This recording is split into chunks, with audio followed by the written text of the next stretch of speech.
Hey guys, welcome back to the 12 Days of Christmas, and it is day 2. Today we're going to be talking about finding joy in the middle of chaos, even when things are hectic, so let's dive in.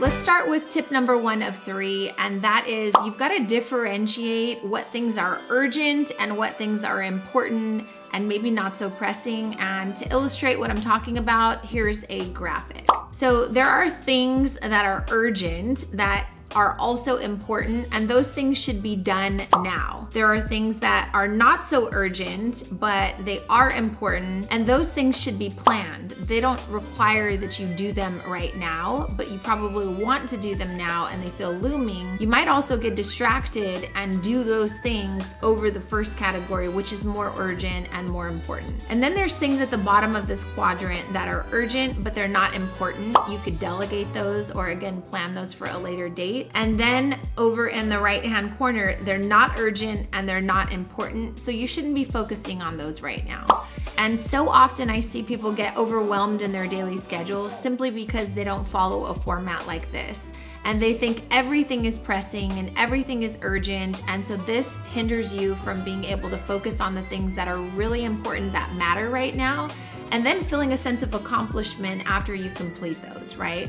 We want to create ways for us to win throughout the day, so that way at the end of the day, we can say, good job well done today, and now I'll pick it up tomorrow. So that's how you can kind of find some joy, is find the small victories and the small wins in all of the tasks. I know there's a never-ending to-do list, but if you start to prioritize and figure out what things you can have short, small wins on each day, you'll feel so much better and more accomplished.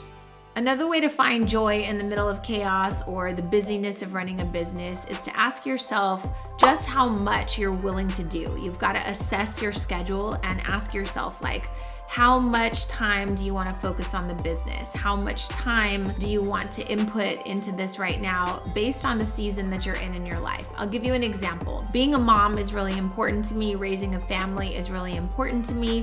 One of the beauties of starting a business is that you're able to create the freedom that you need that you probably couldn't get at a regular job, but you're able to create the freedom in your schedule to be able to go to things like swim meets or volleyball tournaments or whatever it is that you want to focus on that's important in your life. So I think what I'm asking you to do is assess your personal schedule and figure out what things are priorities for you, and then build your business around that. I think that there are seasons that you're going to go through where your business is going to require for you to be there more often. So for example, when I went from baking at home to opening my brick and mortar bakery, I knew that that was a season in which I was gonna have to put in long hours. I still tried to do things like create a schedule, come home at certain times, and I wanted to treat it like a job so that it didn't consume me. But instead of getting really upset that I was away from my kids, I kept telling myself, this is just a short season and it's not gonna last forever, and this is what's required right now, but I am still going to make sure that I go to the soccer games. I go to the things that are important because I need to find joy in what I'm doing, and it can't all be about the business. So I think that you should have the permission to assess your life, figure out what season you're in. When you do this, I think it allows you to make good on your commitments to your health, your family, your loved ones, and then I think you're able to be present because you're giving yourself the permission to know that I'm not working right now, I'm focused on my family, and then you can find more joy in those times.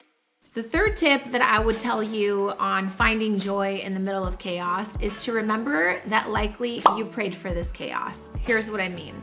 You were praying at some point for more customers, and now you're busy and overwhelmed, probably because you have more customers. At some point, you had this idea that would be so amazing if you started a business, so you did, and here you are months or years later, and now you've got all of these to-dos that fall on your lap as a business owner. Congratulations, that prayer came true too, because now you own a business. At some point, you were looking or hoping or praying for more exposure. Congratulations, now you have people that care about what you're posting on social media, and so now you think that you need to be tied to social media, commenting and responding to all of these inquiries or requests But remember, you prayed for that. Also, you prayed that everyone would know about your products because they're so good. Congratulations, now someone has just left you 3 negative Yelp reviews. So I know that it's hard to find the beauty in things sometimes, but this is kind of the way of an entrepreneur. You've got to be able to stop and recognize that at some point you were trying to get from point A to maybe point C, and now that you're at point C, you're complaining. An example of this would be the holiday season. So often people are asking me, how do I double my holiday sales? How do I find more customers? How do I make more money? I teach them how to do that, and then they're crying and complaining that during the holiday season, they didn't get to spend time with their kids. Their Christmas was spent sleeping all day because they were so tired. They, are sleep deprived. And so I want to challenge you. One of the ways you can find joy in the middle of chaos is to remind yourself that everything you're complaining about, at some point you prayed for. If this video is helpful and you find yourself doing any of these things or wanting to implement any of these things, leave a comment below and let's connect. And I will see you tomorrow for day 3 of the 12 days of Christmas. Bye guys, happy holidays.